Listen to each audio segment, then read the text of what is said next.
अरे चाचा सावधान हो जाओ। अगर आप सेविंग अकाउंट में पैसे रखते हो, चाहे आप एचडीएफसी में खाता खुलवाए हो, चाहे आप यूनियन में खाता खुलवाए हो, चाहे आप किसी भी बैंक में खाता खुलवाए हो और वहाँ पे अपने पैसे रखते हो, जमा करते हो, तो यहाँ पे कुछ नियम आए हैं। 1 अप्रैल से बड़ा बदलाव किया गया है। सेविंग अकाउंट में पैसा जमा करने और पैसा रखने की नई लिस्ट भी जारी की गई है, जो इनकम टैक्स डिपार्टमेंट के हिसाब से है। मैं अभी आपको बताता हूँ, जो कि बहुत ज़्यादा आपके लिए इम्पॉर्टेंट है। ठीक है, तो जानकारी बहुत ही अच्छे तरीके से समझिएगा। अगर वीडियो पसंद आए तो वीडियो को लाइक कीजिएगा। चैनल पहली बार है, चैनल को सब्सक्राइब नहीं किए तो चैनल को सब्सक्राइब करके रखिएगा, तभी आपको सारी जानकारी मिल पाएगी। चलो मैं आपको एक एक करके समझाता हूँ। देखो, सरकार ने ना फरवरी 2025 में इनकम टैक्स एक्ट 1961 को ख़त्म करते हुए एक नया टैक्स बिल 2025 में लॉन्च किया है। ठीक है, इसको लॉन्च किया, जिसमें बहुत से परिवर्तन देखने को मिले हैं। सेविंग अकाउंट में ट्रांजैक्शन लिमिट को लेकर बहुत सारे बदलाव हुए हैं। ऑलरेडी ये बिल पास हो चुका है और अप्रैल 2025 में ये बिल लागू भी कर दिया जाएगा। आपने अभी तक वीडियो अगर देखा हो तो भी इस वीडियो को देखिएगा, क्योंकि बहुत सारी जानकारी आपको नई जानने को मिलेगी। ठीक है, तो यहाँ पे आज का इस वीडियो आपके लिए बहुत ज़्यादा इंपॉर्टेंट और बहुत ज़्यादा खास होने वाला है, क्योंकि बहुत सारी जानकारी, बहुत सारी नई इन्फॉर्मेशन आप सबके लिए लेकर आया हूँ। ठीक है, अब मैं आपको यहाँ बताने वाला हूँ कि आपको करना क्या है। हम आज की वीडियो में क्या क्या जानने वाले हैं। ठीक है, तो देखो आज की वीडियो में क्या क्या जानेंगे। तो सेविंग अकाउंट में ट्रांजैक्शन लिमिट, मतलब आप 1 लाख निकालते हो कि 2 लाख निकालते हो, ये बहुत ज़्यादा इंपॉर्टेंट। बहुत सारे लोग क्या करते हैं ना, 2 लाख रुपए एक ही दिन में निकाल लेते हैं, या फिर 5 लाख रुपए एक ही दिन में जमा कर देते हैं सेविंग अकाउंट में, या फिर रोज़ पैसे निकालते हैं, यूपीआई करते हैं। ठीक है, तो लगातार लोग पेमेंट करते रहते हैं, तो भाई उनके लिए बहुत ज़रूरी सोचना है। ठीक है, तो अब फाइनेंशियल ईयर में अपने सेविंग अकाउंट में कितना अमाउंट आप डिपॉजिट कर सकते हो या फिर कितना पैसा आप निकाल सकते हो। एक दिन में डिपॉजिट और विड्रॉल की लिमिट क्या है, आप लिमिट से बाहर जो पैसे निकालते थे डालते थे, उसकी लिमिट भी तय की गई है। एक दिन में कितना पैसा डिपॉजिट कर सकते हो और कितना पैसा आप निकाल सकते हो सेविंग अकाउंट से। ठीक है, अब भाई करंट अकाउंट की बात तो अलग है, क्योंकि करंट अकाउंट में आप जितना चाहो पैसा डालो निकालो, उस पर आपको ब्याज भी नहीं मिलता है। तो यहाँ पर सेविंग अकाउंट में कुछ लिमिट होती है। और एक चीज़ आपको बताते हैं, जो कि आजकल की बीमारी हो गई भाई, अगर आप पान के गल्ले पर जाओगे, वहाँ पर आपको 5 रुपये का कोई सामान लेना, वहाँ पर ही आपको यूपीआई करना है। भाई 1-1 रुपये के लोग यूपीआई करते हैं, 2-2 रुपये की यूपीआई करते हैं। भाई चल क्या रहा है। देखो, यूपीआई और ऑनलाइन ट्रांजेक्शन की लिमिट भी तय करने वाली है। कोई तो भाई 1-2 लाख रुपए ट्रांसफर करना चाहता है। यूपीआई या बाकी ऑनलाइन सुविधा के जरिए आप कितने पैसे का लेन देन कर सकते हो, इसके बारे में भी इस वीडियो में हम जानेंगे। चाचा बहुत ही इंपॉर्टेंट वीडियो है ये। और एक चीज़ मैं आपको बता दूं, फिक्स डिपॉजिट यानी आप एफडी कराते हो, तो एक फाइनेंशियल ईयर में कितने अमाउंट की एफडी या फिर सेविंग अकाउंट आप कर सकते हो, इस बारे में भी हम जानेंगे। बहुत ही इंपॉर्टेंट वीडियो है, बहुत ही अच्छी वीडियो है। तो इन सभी पॉइंट को कवर करते हुए जितनी भी लेटेस्ट अपडेट है वो मैं आपके साथ शेयर करूंगा, और इसलिए मैं उम्मीद करता हूं कि आपको ये वीडियो पसंद भी आएगी। अगर पसंद आए भाई तो जितना हो सके लाइक करो और शेयर करते जाइए, ताकि इस जानकारी को हम ज़्यादा से ज़्यादा लोगों तक पहुंचा पाएँ। और अगर आप अपने दोस्तों के साथ शेयर करोगे ना, तो आपका दोस्त भी आपका शुक्रगुजार होगा कि भाई इतनी अच्छी जानकारी आपने हमें शेयर किया, और आपको दुआ भी देगा, आशीर्वाद भी देगा। ठीक है, अब क्या है ना, बिकॉज आज के टाइम पे सेविंग अकाउंट हर किसी के पास है भाई। इवन लोग मल्टीपल सेविंग अकाउंट मेंटेन करते हैं। ऐसे में जो लोग भी नए ट्रांजैक्शन लिमिट इसकी जानकारी नहीं रखते, उनको नुकसान हो सकता है। इसलिए आपके पास ये जानकारी होना बहुत ज़रूरी है, क्योंकि अगर आप गलती से भी एक दिन में इस ट्रांजैक्शन लिमिट को क्रॉस कर दिए या फिर क्रॉस करते हैं, तो फिर एक फाइनेंशियल में आपको जो भी ट्रांजैक्शन लिमिट है वो क्रॉस हो जाती है, या फिर आप ज़्यादा अमाउंट की एफडी करा लेते हो, या फिर यूपीआई वगैरह के ज़रिए आपका जो लेन देन है पैसों का, उसकी लिमिट क्रॉस हो जाती है, तो इससे आपको बहुत ही बड़ी दिक्कत हो सकती है। ठीक है, कौन कौन सी दिक्कत हो सकती है भाई, इनकम टैक्स की नोटिस भी आ सकती है, अभी हम बात करेंगे वीडियो में। ठीक है, देखो क्या है ना कि आपको इनकम टैक्स द्वारा नोटिस जारी किया जा सकता है बस, और आपको बिना एक्सप्लेन किए, विद प्रूफ, विद डॉक्यूमेंट्स, बिना मतलब बिल्कुल भी बच नहीं सकते हो आप, आपको ये प्रूफ करना होगा चाचा।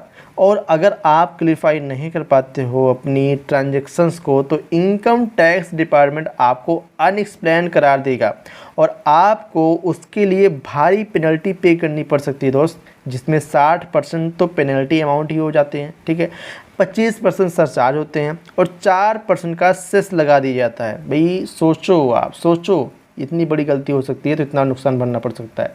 अब यहाँ पे देखो आप एक चीज़, यानी जितना अमाउंट का ट्रांजैक्शन आपने टोटल किया है, उसके ऊपर 19% का टोटल पेनल्टी आपको लगा दी जाती है, आपके पूरे अमाउंट को ही ख़त्म कर दिया गई। ठीक है, फॉर एग्जांपल अगर हम देखें तो अगर आपने 10 लाख रुपए का ट्रांजैक्शन किया, उसमें से 9 लाख तो आपको पेनल्टी पे करने में ही लग जाएंगे, आपको इनकम टैक्स डिपार्टमेंट को ही देने पड़ेंगे और आपके पास बचेगा केवल 1 लाख रुपया।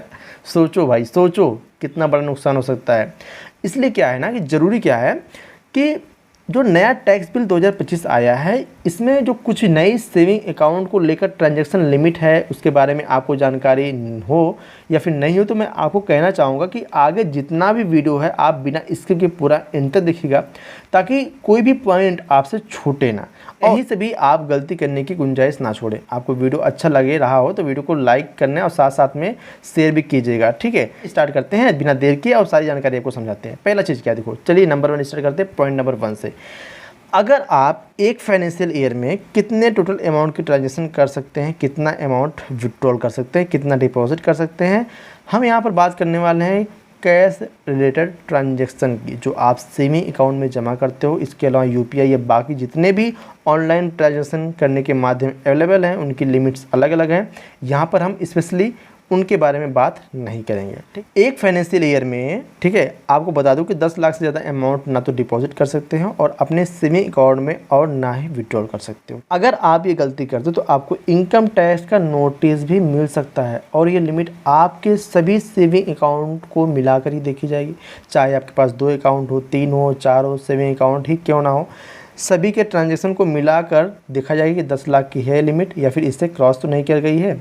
ठीक है, देखो होता क्या है ना, आपके बैंक में पैन कार्ड होता है। ठीक है, ये पैन कार्ड भाई ना आपकी सारी डिटेल को चेक करके बता देता है कि आपने 1 रुपये किस बैंक में रखा है।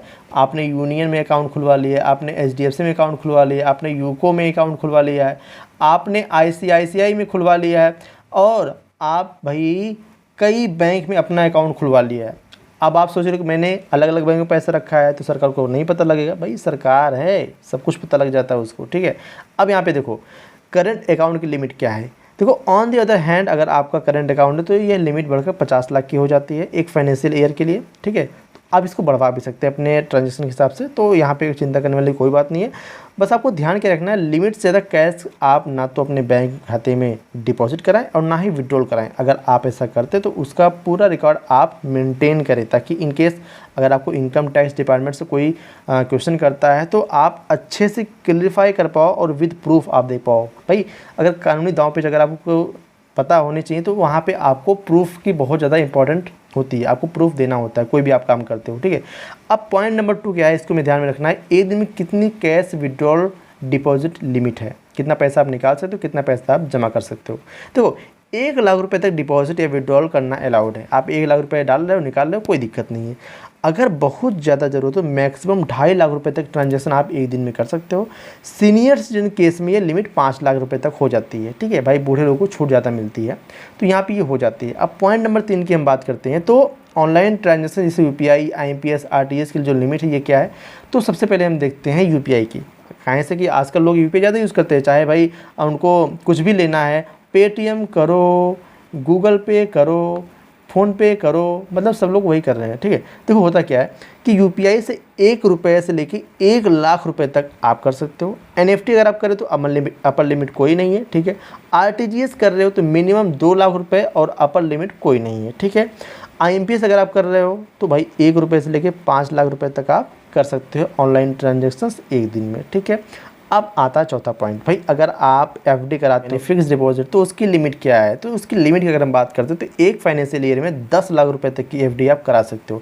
देखो आप कराने तो करा ही सकते हो, चाहे आप जितना मन करे। आपका 1 लाख रुपये आप जमा करना चाहते हो 1 लाख जमा करो, अगर आप 5 लाख जमा करना चाहते हो आप 5 लाख जमा करो, अगर आप 10 लाख जमा करना चाहते हो 10 लाख करो, 20 लाख करना चाहते हो उसको भी करो। लेकिन भाई रिकॉर्ड आपके पास होना चाहिए, रिकॉर्ड आपको मेंटेन कर रखना है कि कल आपको जो इनकम टैक्स वाले अगर आपसे पूछे कि भाई इतना पैसा कहाँ से आया और इतना पैसा आपने कैसे यहाँ पे जमा किया, तो आप उसका रिकॉर्ड उनको दिखा पाओ कि भाई मेरा पैसा यहाँ पे आया है, मैंने यहाँ से कमाया है, और आप उसको वहाँ पे दे पाओ। अगर आप नहीं दे पाते हो तो आपको वहाँ पे 90% तक पेनल्टी आपको देनी पड़ जाएगी आपके अमाउंट पे, 90% पेनल्टी। भाई समझो, बात को समझो आप। ठीक है, तो प्रूफ आप रखो, कोई दिक्कत नहीं है आपको। अब यहाँ पर हम बात करते हैं, अगर सेविंग अकाउंट वाले हैं, अगर सेविंग अकाउंट में पहले से पैसा पड़ा है तो अनलिमिटेड एफडी आप कर सकते हो। मान लेते आपने सेविंग अकाउंट पैसा जमा कर दिया है 20 लाख 25 लाख है, तो आप जितना मर्जी उतना एफडी करा दो। रेगुलर बेसिस पे आईटीआर फाइल करने वाले 10 लाख से ज़्यादा एफडी कर सकते हैं। अगर आप आईटीआर फाइल कर रहे हो तो कोई दिक्कत नहीं है आपको। सरकार चाहती है कि भाई जो भी पैसे आप कमा रहे हो, जो भी पैसे आप इन्वेस्ट कर रहे हो, उसका लेखा जोखा हमें देते रहो, बाकी जो आप करते रहो, क्योंकि तुम अगर लेखा जोखा दोगे भैया तो सरकार को टैक्स मिलेगा, क्योंकि आप सही जानकारी दे रहे हो।